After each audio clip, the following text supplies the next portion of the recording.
하루 10분 디지털 경제 뉴스 디지털투데이 데일리픽입니다. 싸이월드, 버디버디 등 추억의 소셜 네트워크 서비스가 부활합니다. 최근 버디버디는 홈페이지를 개편하고 다시 오픈한다고 밝혔는데요. 2012년 5월 서비스를 종료한 지 9년 만에 부활을 예고한 것입니다. 새롭게 재단장하는 버디버디는 클럽하우스, 틱톡 같은 최신 유행하는 SNS를 방향으로 잡고 서비스를 재개할 계획입니다. 앞서 미니홈피, 도토리 등으로 SNS 열풍을 끌었던 싸이월드 또한 오는 5월 앱과 모바일 버전으로 새롭게 오픈한다고 밝힌 바 있습니다. 싸이월드는 메타버스와 가상자산 등을 도입한다고 밝히며 변화를 예고했습니다. 싸이월드, 버디버디는 인터넷이 보급되기 시작한 2000년대 초 대표적인 SNS와 메신저였습니다. 현 30, 40세대 추억의 SNS로 불리죠. 지금은 유행하는 네이버 블로그, 카카오톡, 트위터, 페이스북, 인스타그램의 윗세대로 볼 수 있습니다. 업계는 복고 열풍이 인터넷 전반으로 퍼져나가고 있다며 기존 서비스들이 다시 도약하기 위해선 클럽하우스, 틱톡처럼 신선함을 찾는 고객들의 니즈를 충족시켜야 할 것이라고 조언했습니다.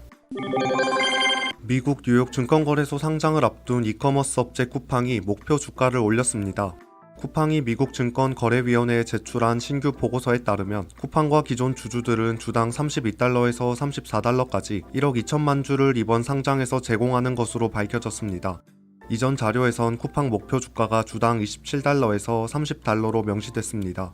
증권거래위원회에 제출된 자료대로라면 쿠팡은 이번 상장을 통해 최대 40억 달러, 약 4조 5천억 원 수준의 자금을 확보하게 됩니다. 2018년 소프트뱅크 비전펀드가 주도했던 마지막 투자 라운드에서 쿠팡 기업 가치는 90억 달러 수준이었습니다. 쿠팡은 2016년 소프트뱅크로부터 10억 달러, 2018년에는 소프트뱅크가 운영하는 비전펀드에서 20억 달러를 투자 유치했습니다. 이외에도 글로벌 대형 자산 관리업체 블랙록, 실리콘밸리 벤처 투자 회사인 쇠카이어 캐피털, 억만장자 빌 아크먼 등이 쿠팡의 투자자로 이름을 올렸습니다. 디즈니가 운영하는 온라인 동영상 스트리밍 서비스 디즈니 플러스가 전세계 가입자 1억 명을 돌파했습니다. CNBC 등 외신에 따르면 밥 차펙 디즈니 최고 경영자는 공식 성명을 통해 디즈니 플러스가 출시 16개월 만에 전세계 유료 가입자 1억 명을 넘었다고 밝혔습니다. 밥 차펙 CEO는 디즈니 플러스의 성공으로 코로나19 위기를 극복하고 고품질 콘텐츠 개발에 대한 투자를 크게 늘릴 수 있게 됐다고 말했습니다. 디즈니 플러스는 최근 시즌2를 종영한 스타워즈 시리즈 더 만달로리안이 크게 인기를 끌었으며 현재 방영 중인 마블 시리즈 완다비전도 큰 인기를 얻고 있습니다. 이 외에도 디즈니가 보유한 다양한 지적재산권을 통해 다채로운 TV 시리즈를 제공하고 있습니다. 미국 시장뿐 아니라 유럽, 아시아 등 해외 시장에서도 충분한 경쟁력을 지니고 있다는 평가를 받고 있습니다. 디즈니 플러스는 국내에서도 지난 2월 디즈니 코리아 법인을 설립하고 국내 공식 서비스를 준비 중입니다. 애플이 오는 23일 신제품 발표 행사를 개최할 것이라는 관측이 나왔습니다. 신형 아이패드 프로와 위치 추적기인 에어태그 출시가 예견됩니다. 트위터 소식통에 따르면 애플이 해당 온라인 이벤트를 통해 한 종 이상의 신형 아이패드 프로와 위치 추적기인 에어태그를 선보일 것이라고 전했는데요. 에어태그는 초광대역 통신 UW 칩을 내장, 에어태그를 붙인 사물의 위치를 정확히 추적할 수 있는 액세서리 기기로 알려졌습니다.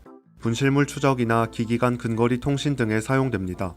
신형 아이패드 프로는 애플 최초로 미니 LED 디스플레이를 채택할 것으로 예상됩니다. 미니 LED 디스플레이는 LCD 기반이지만 OLED 못지않은 우수한 색재 현성과 화질을 제공하는 첨단 디스플레이입니다.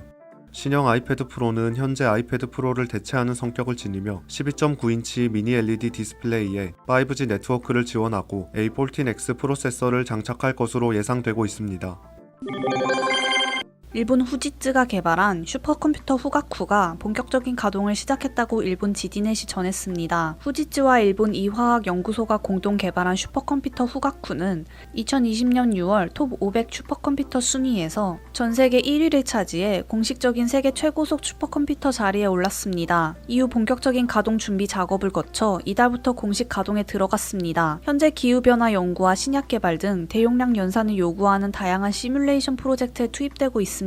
슈퍼컴퓨터 후가쿠는 최대 415.5 페타플롭스 성능을 지닙니다. 415.5 페타플롭스는 초당 41경 5500조번의 계산을 실행하는 속도입니다. 148.8 페타플롭스의 성능을 지닌 IBM 슈퍼컴퓨터 서밋보다 3배 가까이 빠른 속도죠. 국내에선 과학기술정보연구원 슈퍼컴퓨터 5호기 누리온이 가장 빠른 슈퍼컴퓨터로 평가받습니다. 25.7 페타플롭스 성능으로 2018년 6월 기준 톱 500 슈퍼컴퓨터 순위에서 세계 11위를 기록한 바 있습니다.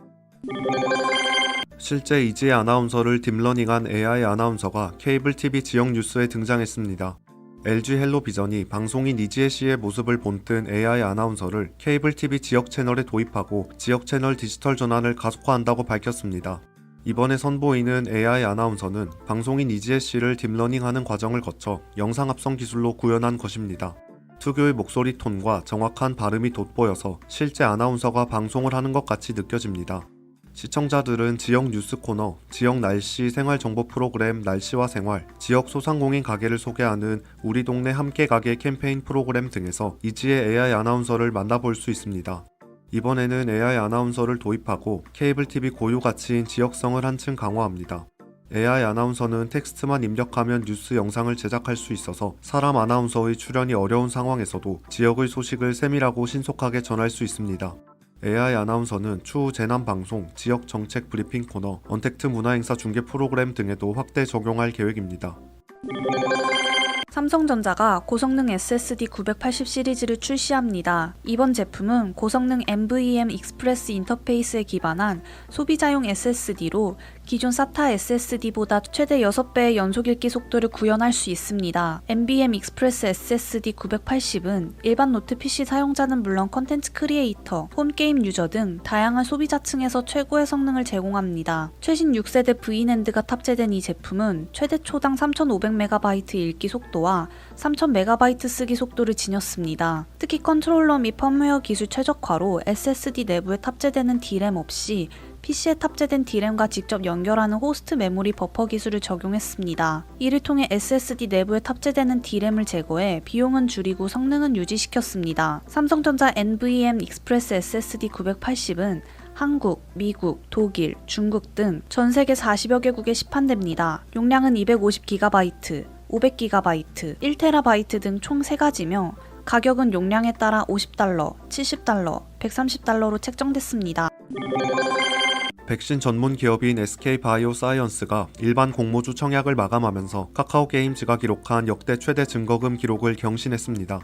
10일 오후 3시 배정 물량 대비 경쟁률로 추산한 SK바이오사이언스 공모주의 청약 증거금은 59조 5천억 원으로 잠정 집계됐습니다. 지난해 9월 카카오게임즈가 세운 청약 증거금 기록 58조 5,543억 원을 넘어선 규모입니다. 청약 경쟁률은 278대 1에 달합니다. 이에 따라 한 주도 받지 못하는 청약자가 속출할 가능성이 커지고 있습니다. 증권사별로 청약 계좌 수가 균등 배정 물량보다 더 많으면 무작위 추천 방식으로 바뀌기 때문입니다. SK바이오사이언스 상장일은 오는 18일입니다. 행복한 하루 디지털투데이였습니다.